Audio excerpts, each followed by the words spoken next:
எடப்பாடி அருகே அனுமதியின்றி மண் ஏற்றி வந்த டிப்பர் லாரியை கனிம வளத்துறை அதிகாரிகள் பறிமுதல் செய்துள்ளனர். சேலம் மாவட்டம் எடப்பாடி புறவழி சாலையில் உதவி இயக்குநர் ஈஸ்வரன் தலைமையில் கனிம வளத்துறை அதிகாரிகள் வாகன சோதனையில் ஈடுபட்டிருந்தனர். அப்போது அவ்வழியாக வந்த டிப்பர் லாரியை நிறுத்தி சோதனை செய்தனர். அதில் உரிமை இல்லாமல் சட்டவிரோதமாக மண் ஏற்றியிருப்பது கண்டுபிடிக்கப்பட்டது. அதன் பின்னர் அதிகாரிகள் உடனடியாக லாரியை பறிமுதல் செய்து எடப்பாடி காவல் நிலையத்திற்கு அனுப்பினர். பின்னர் லாரி ஓட்டுநரிடம் நடத்தப்பட்ட விசாரணையில் அந்த லாரி குஞ்சம்பாளையம் பகுதியில் வசிக்கும் செல்வம் என்பவருக்கு சொந்தமான லாரி என்பது தெரியவந்தது.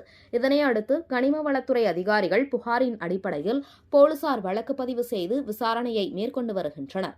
மேலும் இதுபோன்ற குற்ற சம்பவங்கள் நடக்காமல் இருக்க அதிரடி நடவடிக்கை மேற்கொள்ள வேண்டும் என அப்பகுதி மக்கள் மற்றும் சமூக ஆர்வலர்கள் கோரிக்கை விடுத்துள்ளனர்.